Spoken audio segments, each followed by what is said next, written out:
Ya hwefo baka ya owura matena medu ye mampani na na dodan kwakufo adon fimpinu eni du nwotwe ana woyi no sa we special prosecutor we call the buffer with dimu papa a no no wode ne ho obetime gurowura ba bia ama waye na dwuma se na ba adwirimu katasha de ebetime to susa papa hu samba ye no kwasem ni wiase mansan nyina ne omanka ne bo se ebo no ema ne fanse pa se wayade se mampani to susa na mo na papa nso de citizen vigilante wo be wurawura mu am ye hu de akọ nyina nti no obenya fa hu de da na adwuma enra ye ho na papa din krata ba bonti na so be bampo no kire se ne ma hu do bi koso was na so ye na ne nyi ho ama budget ye kenkan mpo ye se ye de sika 1.8 billion Ghana cedis na kokoto se wo fanya na adwuma se special prosecutor Afia bebete ya owura matena bedu wo se wagya na adwuma adan ya wo se achechire ne sagu na chi ye ma ne kwa ma ne nya na adwuma se na so si ye ne fa de ohia de be na adwuma ne santumi nka ne kwanche fa be de akire wono se ye ntua ne ka se ne ma nkoyie krakrakrakra nti wagya adwuma no we nya sem bia na bra owura di nkrata ba bonti ne sanse mampani ena eyi no se womra no me special prosecutor nti na hwa be hia se mampani so sakra nkrata no a wono so ebeyi ano na nkrata efi mampani ho ebanie mampani nkrata ne kire se yensa aka nkrata wo twere ye November dato so edu ensia a na nyina no na wo sisudia e de a kire se wo siginan se wo de udibere se special prosecutor no wo de to ho anya de obeya adwuma no ebio magiatum na mampani say watunsa e de afre ye chief of staff se ne krata nsama hodo de ba ye nyina no wonhwe na woni no eni hu nsa woso na wonfa ntoto bebi eso mo de to na nsomdwe entumi enwura na o kire se mampani kire se oda wura matena bedu ase se watunsa frɛ no wonfa na no ensi fam na mom no wo pene so ebe special prosecutor na nei wo so wonya adwuma bi wa wo mane mu ni adwuma mana yiko ama ne ntiri nkwa awo ba bia wokokoto na adwuma nyina so enkrata yi a eba abontin no ye mame ononyamfo akosua frima osei opare a no anoye chief of staff ena ne sahase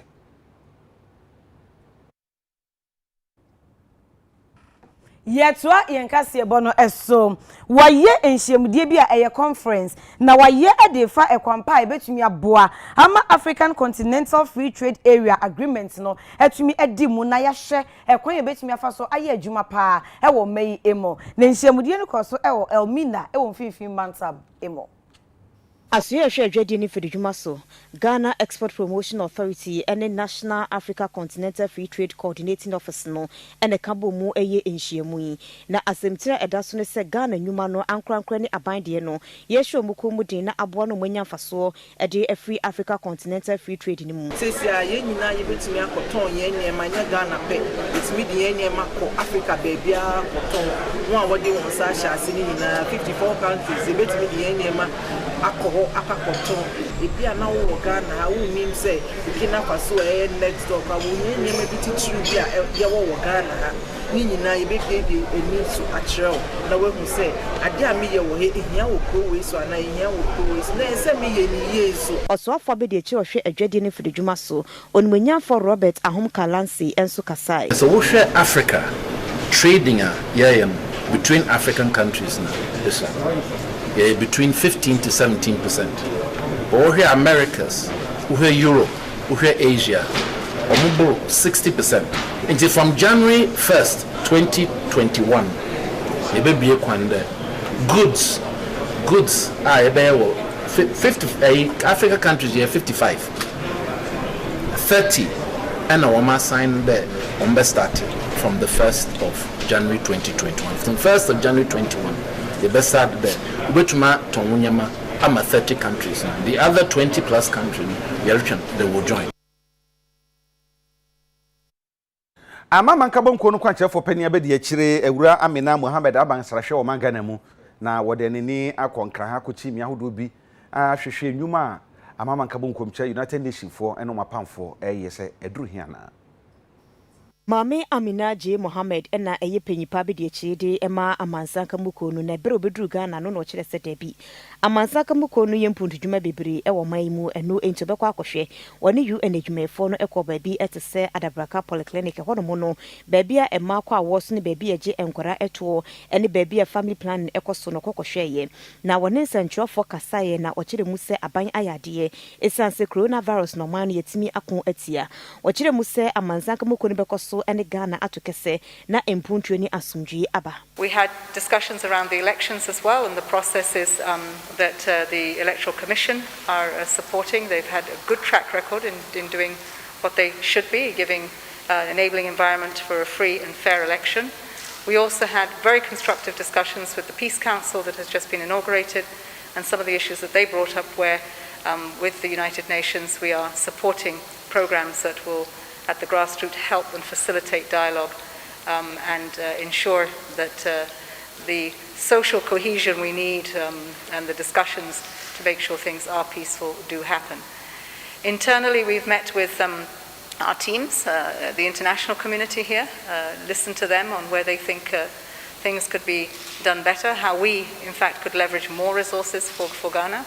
And last but not least, my conversations with civil society and the role that they play. The independent role that they play in coming forth with representing issues and communities on what are priorities. And I hope that this is the intent of the visit. Now, of course, for us,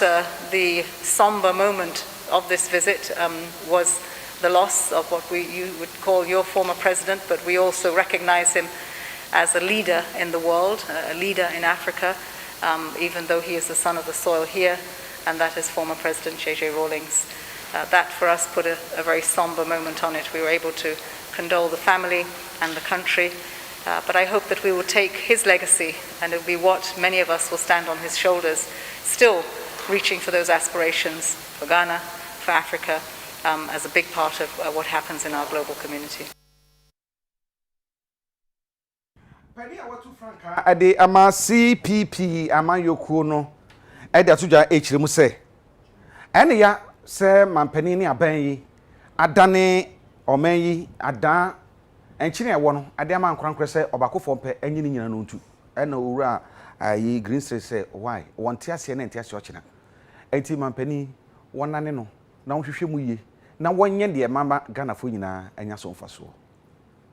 Oko adan songo baby etu enchine na adwumako ba kope ene etu enchine no ama adehye ni nyamoa biara emfemfremo enchioma setema popra eno ena frankakrani adima CPP orura Ivor Kwabena Green Street asraba no senkebeya wonji tu mini bi emfemfri adwumako ni nsa no amfama enuma kaye ni bi no mo sumetu enchine na adehye ni nya emmoa emfemfri baby etu enchine no no masetena mu entumpon odensem we to nsentrofo anim ebre okọ songo ene adehye no kwakasaye. At the moment we are not economically independent. At the moment, the state doesn't have enough resources to prosecute the kind of developments and hope to the people that we need it to do. Based on the poor policies that have been implemented, they have so many other potential benefits, whether it is tourism, whether it is environmental tourism,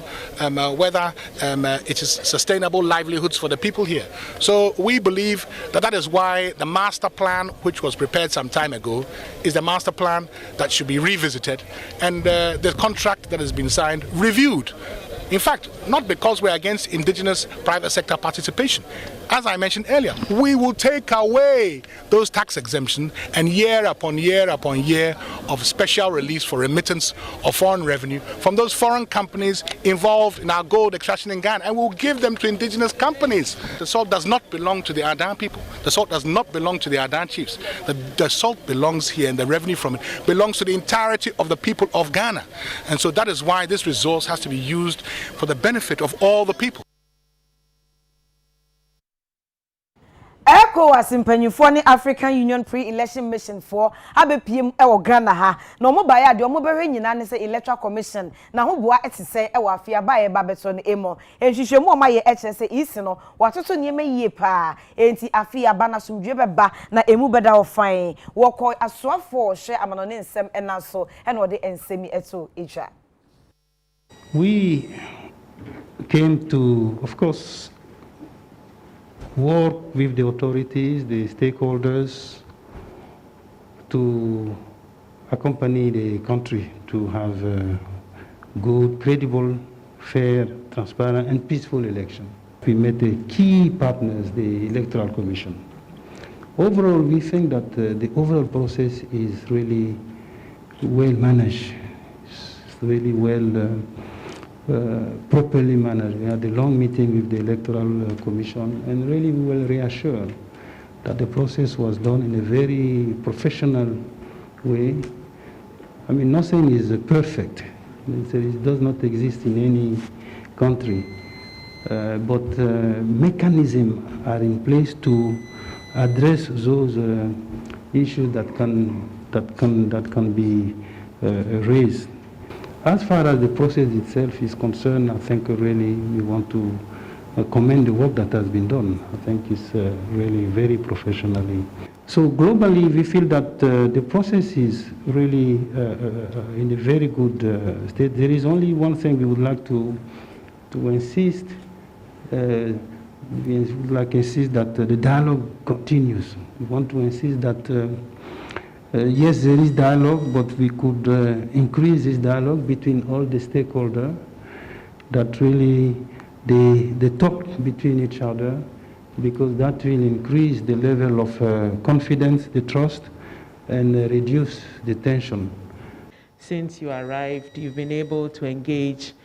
not just political actors, but also the institutions that are mandated to carry out elections,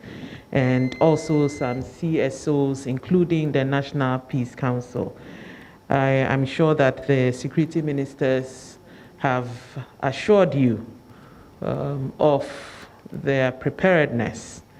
to ensure that this election is held in a very peaceful atmosphere before, during, and after.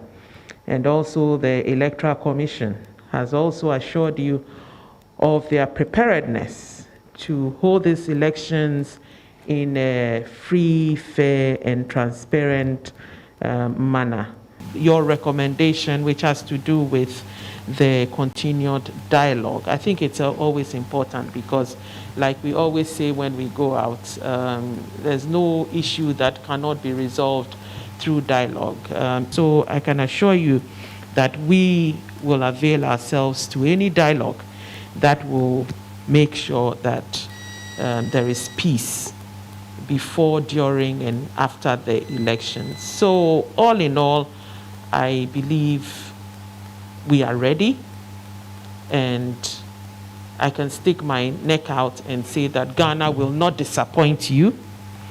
and hopefully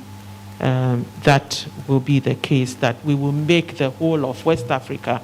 and Africa very proud.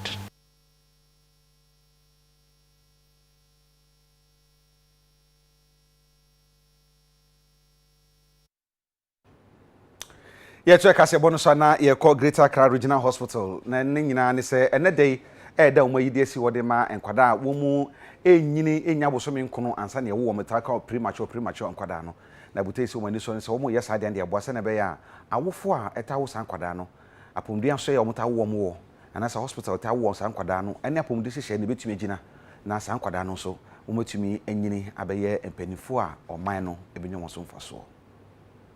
Every year no ya to the edase esi ho for nkwada a yewo wo mo a womre anso ansa na wo mo pie and yesi akwada ni bre anso ansa na opie na ye ka akwada yewo no ansa na 37 completed weeks of gestation. About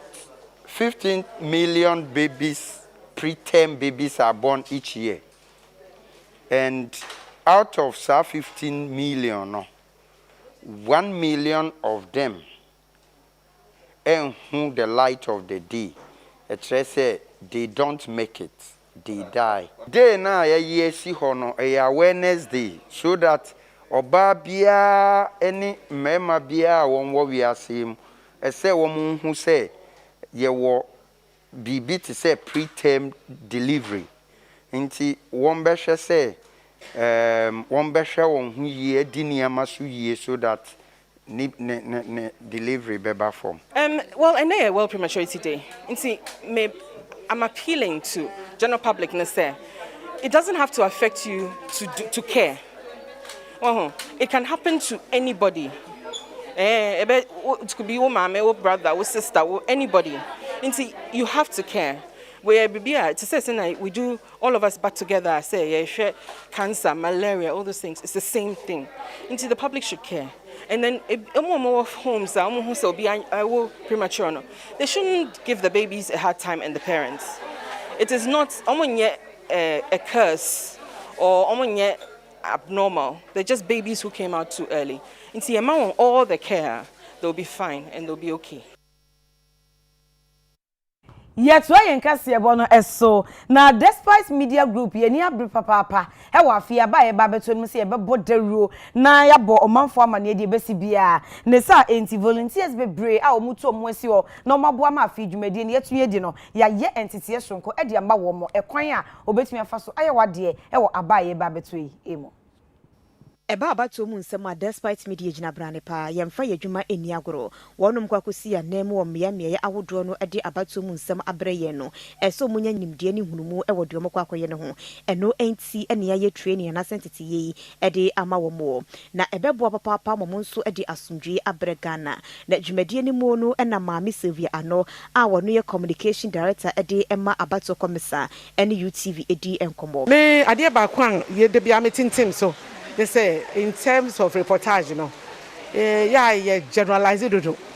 So ko ba ku mienu na wo hu bibi wo ho na ye dia generalization say baby ebia na bibi ni ho ana bibi sa mami kan kira mo say Electoral Commission in terms of logistics ni amane bebre ko dada until last chairperson no kra no about a week ago no o can say we are 95% ready. And indeed, we are ready for the election. Do na eko. Akanye ni de be ka ho. Say the be dim ho. Electoral Commission ya fa. Maybe I can say making elections successful is a collective responsibility. Then ya fa na Ghana election 2020 no.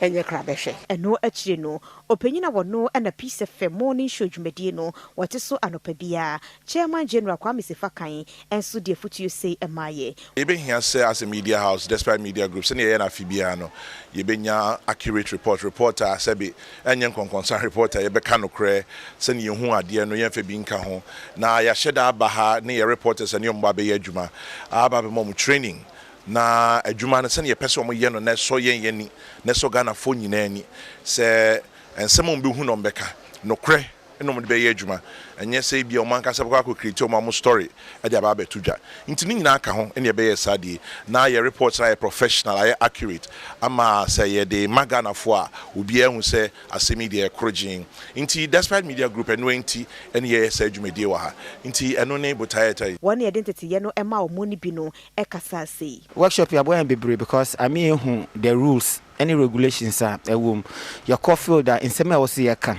any near can because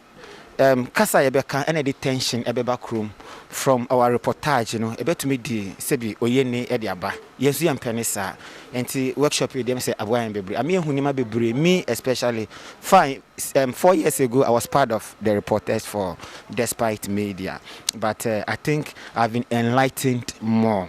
Nti enya me nkwan so utie questions a afoforo no so ebusa na no say eyade a asentiase adwuma bebre pa beboa yemo. This election year is a boot for boot thing, so they are I think they are taking us through some things that are going to happen and then safety precautions because of the COVID-19 and then things we are supposed to do and what we are not supposed to do. If it's not our business, it's not our business. Yeah, so far. Yeah, but niema exercise in some traffic. Yeah, you know. One more day afem. In some bebre ana omo new reforms are womo e de urban ni omo ma ya we ne be ya ye betimi yes so ye betimi ehu kwan ye betimi afaso a reporting no sensitization kwan omo faso ye de ehu ni suro e de wura nkrofo mu be hwen ensem trefo bi etimi ye no sisi ano omo ye ne such that ye be hunu na fe no ye de ye nyama ne kwan so enti no machine nyama bebre e de aka I mean ne ye wo so it's very good. Yeah, it's very good. awie yeguso ya ho boade den ye hye mobɔ sɛ Afia bato no ba biara ye bɛkɔ hɔ na sɛ de tie no ye bɛka ho ye hɔ a ye bɛka asodwe hɔ a ye bɛka nti mu kɔso a ehwɛ UTV ene Despite Media na mu tie ye stations ni nyina sanse ye report ye bɛba no emu da wo say fine ye twɛn ho ba sisi ai